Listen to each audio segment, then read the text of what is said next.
Good morning students. बच्चों, आज हम आपको असेसमेंट फॉर लर्निंग विषय पर नीड ऑफ ईसीसी के अंतर्गत रेटिंग स्केल की बात करेंगे। रेटिंग स्केल मेथड, निर्धारण, मापनी विधि। अपनी किसी भी बात को निर्धारित करना, निर्धारण का मापन का निर्धारण करना निर्धारण मापनी है। निर्धारण मापनी से भाव कि किसी भी व्यक्ति, किसी भी बालक की किसी विशेष विषय में कितनी पकड़ है, उसके बारे में अपनी राय, अपने विचार निर्धारित करना। मापन के आधार पर किसी बच्चे की बात को, किसी बच्चे के व्यवहार को, किसी बच्चे में गुणों को, चरित्र को, उसकी रुचि को, अभिरुचि को, प्रेरणा को आदि पॉइंट्स को निर्धारित करना ही निर्धारण मापनी है। इसको क्रम निर्धारण मापनी भी कहा जाता है, इसको निर्धारण मापनी भी कहा जाता है। ये किसी भी व्यक्ति का अध्ययन करने में एक महत्वपूर्ण विधि है, क्योंकि इस विधि के अंतर्गत किसी बालक या व्यक्ति के विशिष्ट गुण, व्यवहार और लक्षणों आदि का मूल्यांकन उसके संपर्क में रहने वाले व्यक्ति के द्वारा ही किया जाता है। क्रम निर्धारण मापनी विधि में व्यक्ति या बालक के विभिन्न गुणों, लक्षणों आदि से संबंधित एक क्रमबद्ध ऐसी सूची होती है जिसमें क्रम निर्धारण यानी जो क्रम निर्धारक जो रेटर है, सूची में दिए गए विभिन्न गुणों या लक्षणों से संबंध में अपनी राय प्रस्तुत करता है। निर्धारण मापने की विद्वानों ने अलग अलग परिभाषाएं दी हैं। उन परिभाषाओं के आधार पर हम कह सकते हैं कि निर्धारण मापनी किसी भी व्यक्ति के शील गुणों या वस्तु में सीमित पक्षों का गुणात्मक विवरण प्रस्तुत करती है। यानी निर्धारण मापनी वे एक बहुस्तर वाली मापनी है जिस पर निर्धारण करने वाला व्यक्ति यानी निर्धारक एक विशेषता की मात्रा से आत्मगत रूप से व्यवस्थित करता है। प्रायः इस प्रकार की मापनियों में 5, 6, 7 अवस्थाएं होती हैं जो प्रयोज्य को मौखिक रूप से बताई जाती हैं, अपना संख्यानुसार उस दिखा दी जाती हैं। इस प्रकार से निर्धारण मापनियों की इन परिभाषाओं के आधार पर हम इस निष्कर्ष पर पहुंचते हैं कि यह वह विधि है जिसके द्वारा गुणात्मक तथ्यों को परिमाणात्मक रूप से परिवर्तित किया जाता है तथा एक सातत्य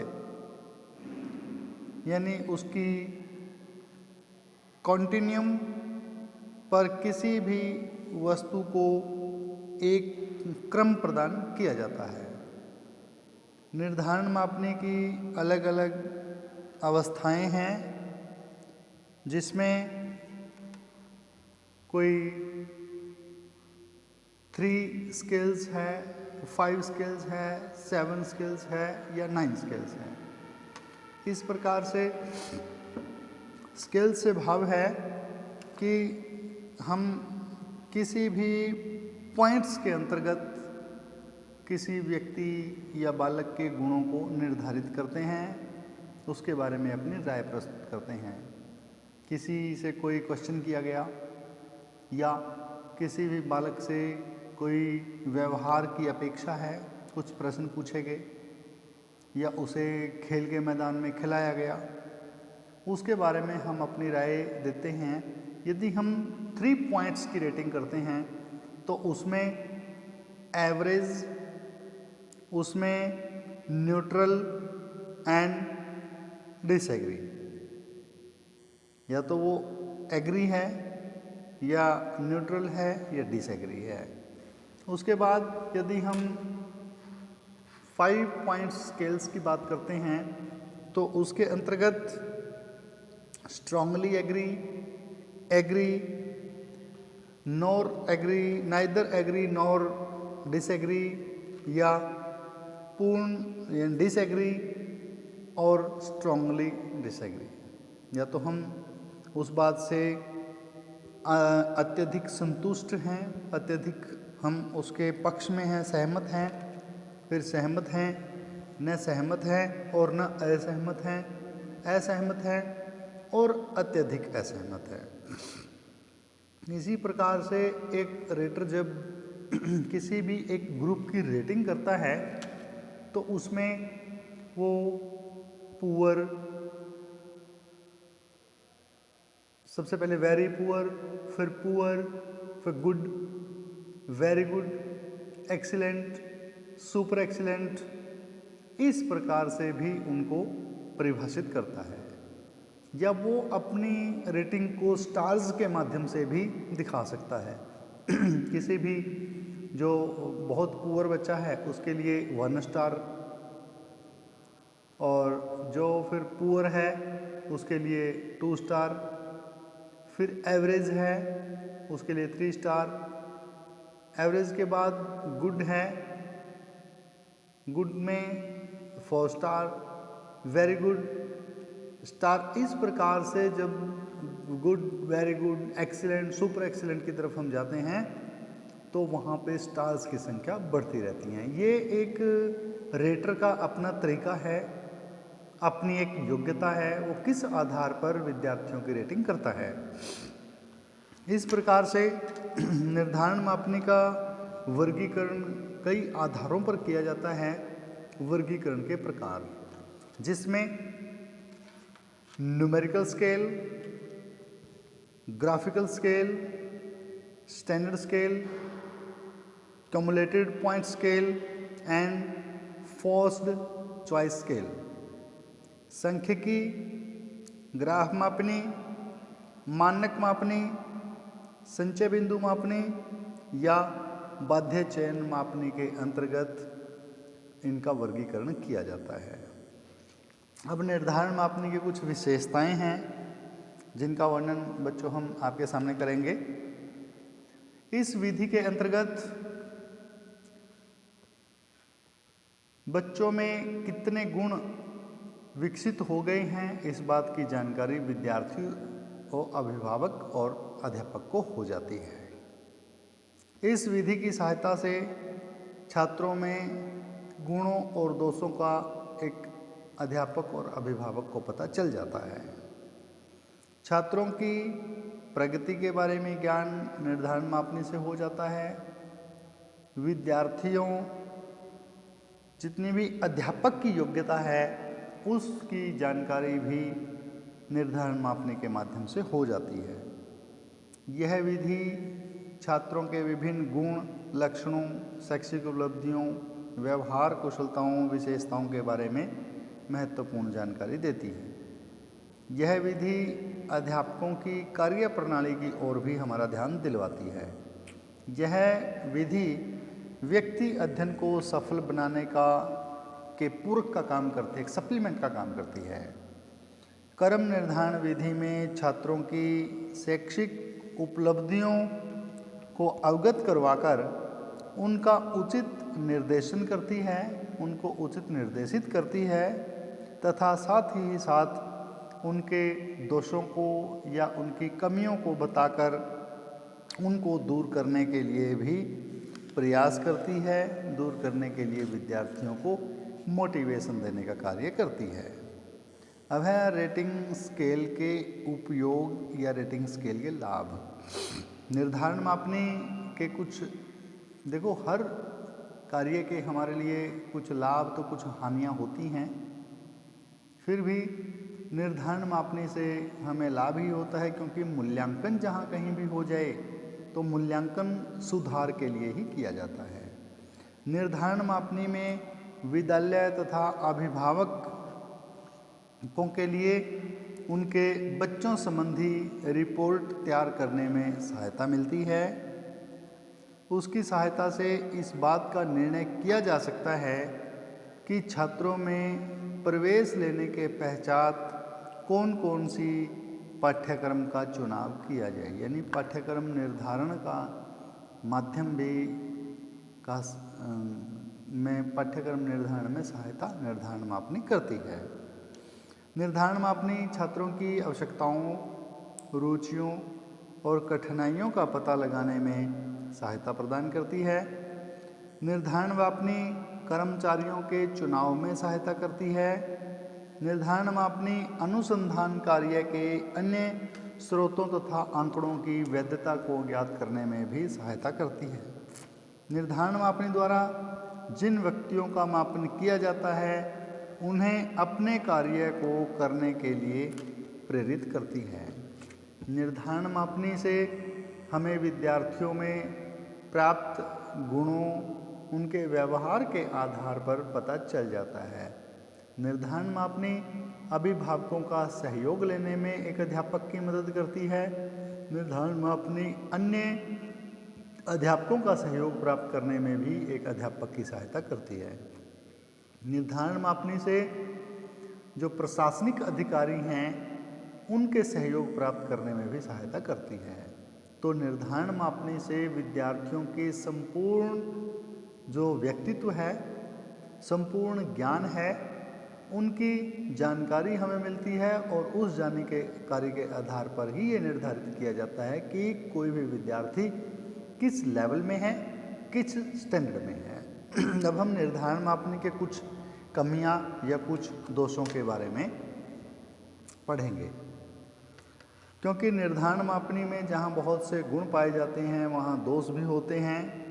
कर्म निर्धारण मापनी के प्रमुख दोषों का वर्णन हम निम्न प्रकार से करेंगे, जिसमें सभी निर्णायकों के निर्णय करने की योग्यता तथा बुद्धि एक समान नहीं होती, जिस कारण से कर्म निर्धारण मापनी में समानता नहीं पाई जाती, क्योंकि इसमें कोई रिटर्न वर्क इतना नहीं होता। इसमें तो केवल एक विद्यार्थी के बारे में एक अपनी राय प्रस्तुत करनी होती है। वो राय अलग अलग व्यक्ति की अलग अलग हो सकती है, क्योंकि बुद्धि का लेवल सबका अलग अलग होता है। जितने भी रेटर होते हैं, जो भी निर्णायक हैं, उनमें अलग अलग व्यक्तियों के प्रति अलग अलग दृष्टिकोण होता है तथा उनके अनुसार ही वो उनका कर्म निर्धारित करते हैं। इसके फलस्वरूप कर्म निर्धारण में विश्वसनीयता भी कम हो जाती है, क्योंकि किसी भी अध्यापक का किसी बालक के प्रति, किसी व्यक्ति विशेष के प्रति, चाहे वो भाई भतीजावाद के कारण है, चाहे वो किसी अन्य परिस्थिति के कारण है, उसे लगाव होने के कारण भी परिस्थितियां बदल जाती हैं और वो उसे अधिक रेटिंग दे देता है, जबकि ये सही नहीं है। और इसके लिए, क्योंकि उसे अपनी राय प्रस्तुत करनी होती है, जब वो अपनी राय प्रस्तुत करेगा तो उसके लिए कोई चैलेंज नहीं किया जा सकता, कोई भी उसके प्रति आपत्ति नहीं जताई जा सकती। योग्य निर्णायकों के अभाव के कारण भी इस विधि में छात्रों को या व्यक्तियों के बारे में उचित जानकारी प्रदान करने में असफलता ही मिलती है। ये निर्धारण मापनी असफल सिद्ध हो जाती है जब कोई निर्णायक योग्य ना हो। अधिकांश जो मापन करता है वो अपने अनुपस्थित बिंदुओं, जो भी टैलीज हैं, उनमें अंतर नहीं जान पाते, उनमें भेद नहीं जान पाते, क्योंकि उत्तम तथा अति उत्तम, हीन, अतिहीन में भेद करना बड़ा कठिन हो जाता है। किसी भी बच्चे को पुअर और वेरी पुअर कहने में, किसी भी बच्चे को गुड और वेरी गुड कहने में बड़ा एक सूक्ष्म सा अंतर होता है जिसे हर व्यक्ति नहीं भांप पाता, हर व्यक्ति उसको नहीं जान पाता।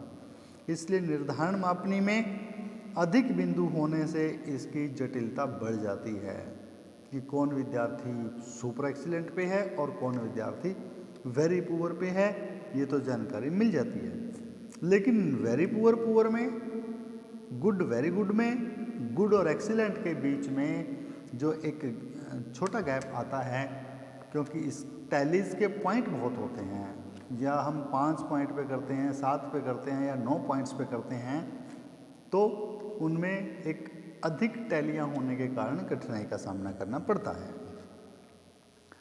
जिन व्यक्तियों से अधिक संपर्क होता है उनसे संबंधित जो सूचनाएं हैं वो सही नहीं दी जाती, परंतु जिनसे कभी कभी भेंट होती है या जिनसे कभी कभी मिलते हैं तो उनके संबंध में सूचना सही प्राप्त नहीं हो पाती, क्योंकि जिससे हर रोज़ मिलते हैं उसके बारे में तो सूचनाएं सही दी नहीं जाती, और जिससे कभी कभी मिलते हैं उसके बारे में सही सूचनाएं प्राप्त नहीं होती। अधिक निकट वाले व्यक्तियों को ऊंची रेटिंग में रखा जा सकता है। तो ये एक अध्यापक या एक निर्णायक का अपना विवेक है, अपनी एक उसकी बुद्धि है, जिसके आधार पर वो भेदभाव कर देता है। जितने भी मापन करता है वो अपने जो अनुचित बिंदु हैं उनको अंकित करने में उनका औचित्य नहीं दे पाते, लॉजिक नहीं दे पाते, तो उनका रेटिंग का तर्क संगत नहीं हो पाता, क्योंकि रेटिंग जब तक तर्क संगत नहीं होगी तब तक वो अपने कार्य में सही तरीके से काम नहीं कर पाएगी। तो बच्चों, अंत में हम इस निष्कर्ष पर पहुंचते हैं कि निर्धारण मापनी यानी रेटिंग स्केल एक ऐसा स्केल है जिसमें विद्यार्थियों में भेद करने के लिए, विद्यार्थियों में योग्यताओं का निर्णय लेने के लिए, विद्यार्थियों की योग्यता को जांचने के लिए एक परीक्षा रूप है जिसमें अंक ना देकर उनकी रेटिंग करनी होती है। जब परीक्षाओं में जो अंक दिए जाते हैं वो तो लिखित रूप में जितना विद्यार्थियों से प्रश्न पूछे गए उन प्रश्नों के उत्तर विद्यार्थी ने दिए, उस आधार पर कोई भी अध्यापक विद्यार्थियों को उत्तर दे देता है। परंतु जब मौखिक रूप से इस प्रकार के कार्य करने हों और विद्यार्थियों को केवल रेटिंग देनी हो तो तब बड़ा मुश्किल हो जाता है। फिर भी निर्धारण मापनी अपने कार्य को करने में सफल है। एक योग्य निर्णायक के अध्यक्षता में, एक योग्य किसी भी अध्यापक या रेटर की योग्यता को प्रदर्शित करते हुए वो अपनी बुद्धि बल पर विद्यार्थियों में भेद को जांचता है। विद्यार्थियों में एक विद्यार्थी से दूसरे विद्यार्थी में किन किन गुणों में डिफरेंसेस हैं, अंतर हैं, उन सब को नापते हुए वो सही रेटिंग करता है। ठीक है बच्चों, आज के लिए हमने इतना ही रेटिंग स्केल के बारे में पढ़ा। कल हम किसी अन्य टॉपिक पर बात करेंगे। Thank you.